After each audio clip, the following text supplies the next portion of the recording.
നമസ്കാരം,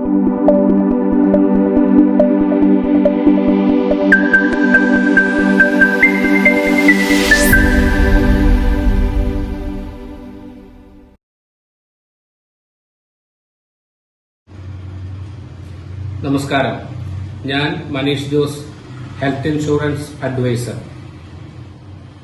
ഞാൻ ഇന്നിവിടെ പറയാൻ വരുന്ന കാര്യം, നമ്മളൊരു ഹെൽത്ത് ഇൻഷുറൻസ് എടുക്കുമ്പോൾ ശ്രദ്ധിക്കേണ്ട കാര്യങ്ങൾ എന്താണ് എന്നുള്ളതാണ്.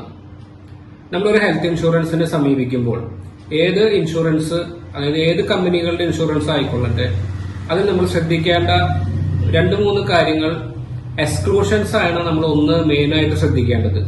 അതുപോലെ തന്നെ നിലനിൽക്കുന്ന അസുഖങ്ങൾ, പ്രീ എക്സിസ്റ്റിംഗ് ഡിസീസസ്, ഇത്രയും സംഭവങ്ങൾ മനസ്സിലാക്കിയിരിക്കേണ്ടത് വളരെ ഗൗരവമുള്ള ഒരു കാര്യമാണ്.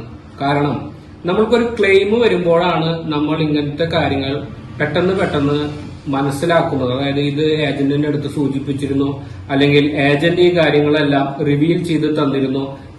ഇത്രയും വസ്തുതകളെല്ലാം ഇന്നത്തെ സാഹചര്യത്തിൽ ഒരു ക്ലെയിം വരുമ്പോൾ കസ്റ്റമേഴ്സ് ബുദ്ധിമുട്ട് അനുഭവിക്കുന്നത് നമ്മൾ കാണാറുണ്ട്.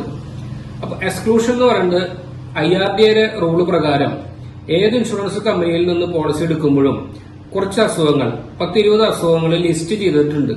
ആ ലിസ്റ്റ് ചെയ്ത അസുഖങ്ങൾ എന്താണെന്ന് ആദ്യം നമ്മളൊരു ഹെൽത്ത് പോളിസി എടുക്കുമ്പോൾ മനസ്സിലാക്കണം. അതുപോലെ തന്നെ നിലനിൽക്കുന്ന അസുഖങ്ങളാണെന്നുണ്ടെങ്കിൽ പല പോളിസികൾക്ക് അനുസൃതമായി 36 മാസം, അതേപോലെ തന്നെ 48 മാസം വെയിറ്റിംഗ് പീരീഡ് ഉള്ളതാണ്. അതുകൊണ്ട് നമ്മൾ ഹെൽത്ത് പോളിസികൾ എടുക്കുമ്പോൾ ഈ നിലനിൽക്കുന്ന അസുഖങ്ങൾ ഉണ്ടെങ്കിൽ ആദ്യമേ തന്നെ അത് റിവീൽ ചെയ്തുകൊണ്ട് പോളിസി എടുക്കുന്നതാണ് നമുക്ക് ക്ലെയിം സെറ്റിൽമെന്റിന് ഏറ്റവും അഭികാമ്യം. ശ്രദ്ധിക്കുക, എക്സ്ക്ലൂഷൻസും പ്രീ എക്സിസ്റ്റിംഗ് ഡിസീസസും ഉണ്ടെങ്കിൽ പോളിസി എടുക്കുമ്പോൾ ഏജന്റിന്റെ അടുത്ത് ആ കാര്യങ്ങൾ എല്ലാം പറഞ്ഞ് മനസ്സിലാക്കിക്കൊണ്ടും വ്യക്തമാക്കിക്കൊണ്ടും പോളിസി എടുക്കുന്നതാണ് ഒരു ക്ലെയിം വളരെ ഈസിയായി നമുക്ക് ലഭിക്കാൻ വേണ്ട വസ്തുത. ഇത്രയും കാര്യങ്ങൾ നിങ്ങളുടെ ശ്രദ്ധയിൽ വീണ്ടും ഓർമ്മപ്പെടുത്തുന്നു. ഞാൻ Manish Jose, health insurance adviser.